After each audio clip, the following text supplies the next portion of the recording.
ओमात्मा तुम गिरिजामती साचरा प्राणा शरीरम गृह पूजा ते विषयोग भोग रचना निद्रा समाधि स्थिति संचारा पदयो प्रदक्षिण विधि स्तोत्राणि सर्वागिर यत् यत् कर्म करोमि तत्तत् अखिलम शंभो तवाराधनम। नमस्कार, स्वागत है आपका आचार्य वाणी में।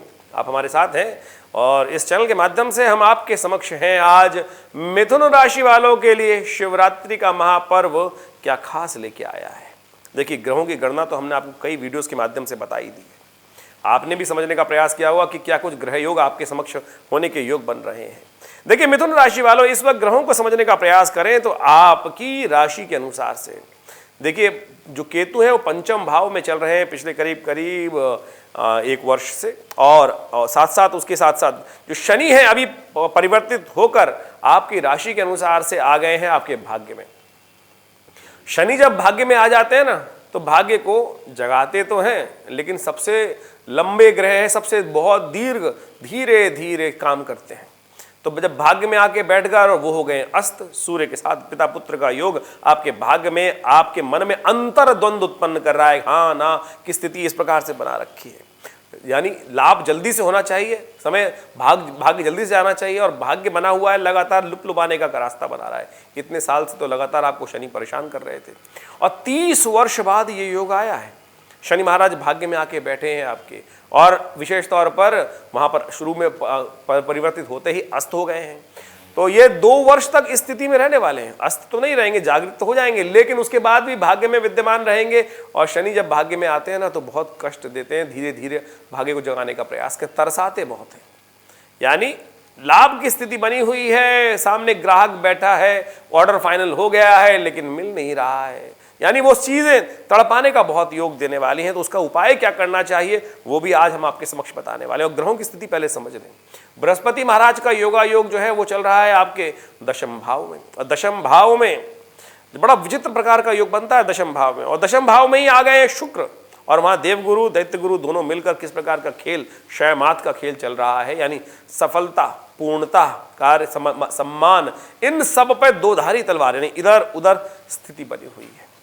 तो ये जो स्थिति बनी हुई है बड़ी अंतर्द्वंद उत्पन्न करती है। और ये जो ग्रहों का परस्पर, देखिए सूर्य और शनि एक साथ, और सूर्य की वजह से शनि हो गए अस्त, जो दशम भाव, जो आपके नवम भाव में चल रहे हैं।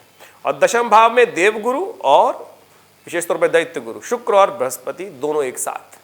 ये जो द्वंद्वात्मक स्थिति है, परस्पर विरोधी ग्रह स्थिति है, ये पूरे विश्व में युद्ध के स्थान देती है, अंतर्द्वंद देती है, और लड़ाई झगड़े का योग देती है। तो आपके घर में, आपके भाग्य में भी, आपके मनोमस्तिष्क में अंतर्द्वंद का स्थिति बन सकती है। ऐसे में बड़ा सुंदर योग बन गया है शिव महारात्रि का योग।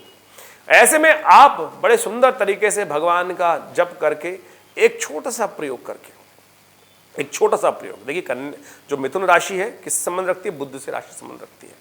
और बुध राशि विशेष तौर पर जो कहती हैं कि यदि आप विशेष तौर पर एक कार्य कर लें, भगवान को प्रसन्न करने के लिए बिल्व पत्र भगवान पर अर्पित करें उस दिन, विशेष तौर पर समस्त सामग्रियों के साथ साथ जो अखंडित बिल्व पत्र हो। ऐसे में बड़ा मुश्किल हो जाता है, फागुन का महीना चल रहा है, फागुन में पतझड़ हो जाता है, और बिल्वपत्र जितने भी होते हैं वो खंडित होते हैं, आमतौर पे बहुत सारे कटफट हो जाते हैं। लेकिन आपको प्रयास करना है जो विशेष तौर पे बिल्कुल साफ सुथरे, अखंडैव बिल्वपत्रै च पूजये शिव शंकरम कोटि कन्या महादानम बिल्वपत्रम शिवार्पणम। देखिए, वैसे तो अलग अलग परंपराएं हैं कि आप किसी प्रकार से भी जो भगवान को पसंद करने के लिए अनेक अनेक रास्ते अपना सकते हैं। बिल्वपत्र के कई जगह विभिन्न प्रकार से चढ़ाया जाता है, कई जगह तो चूर्ण भी चढ़ाने की व्यवस्था है। लेकिन आपकी राशि के अनुसार से हमने एक सूत्र दिया है आपको, अखंडैव बिल्वपत्रै च पूजये शिव शंकरम, यानी बिल्वपत्र खंडित ना हो कहीं से भी।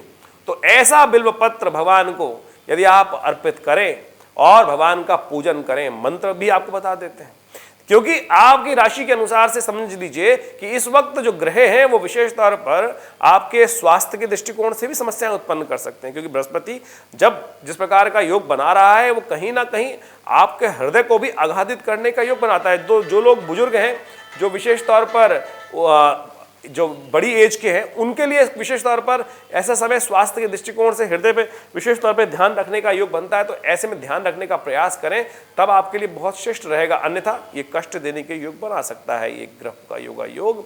तो आप सावधानी के साथ कुछ प्रयोग करने का प्रयास करें और भगवान शिव पर शिवरात्रि के महापर्व के दिन भगवान शिव पर बिल्वपत्र अर्पित करें। अखंड बिल्वपत्र जो है उनको लेकर ओम नमः शिवाय का जप करते हुए एक एक कर बिल्वपत्र अर्पित करें।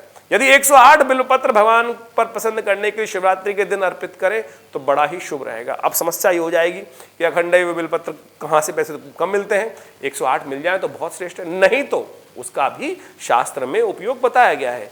देखिए आप समझे, पुष्प जो है वो एक ही बार भगवान पे चढ़ सकता है, जल एक ही बार भगवान पे चढ़ सकता है, उसके बाद दूषित हो जाएगा, लेकिन बिल्वपत्र जो है पुनः पुनः लिया धोया फिर भगवान पे चढ़ा सकते हैं, कोई दोष नहीं है। और ये पूजा का नियम का तरीका है कि बिल्वपत्र पुनः पुनः भगवान पे चढ़ाया जा सकता है।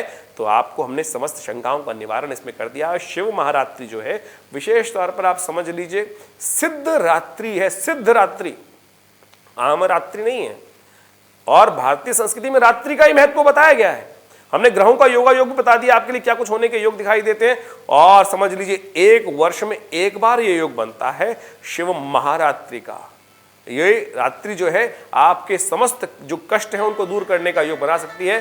तो आप कोशिश ये करें शिव महारात्रि पर भगवान को प्रसन्न करने के लिए बिल्वपत्र लेकर भगवान शिव पर ओम नमः शिवाय का जप करते हुए या रुद्राभिषेक करते हुए, रुद्राभिषेक भगवान को करते हुए उसी से बिल्वपत्र का जो दक हो सकता है पानी में लेकर उसी से अभिषेक भगवान का करते हुए अभिषेक करें।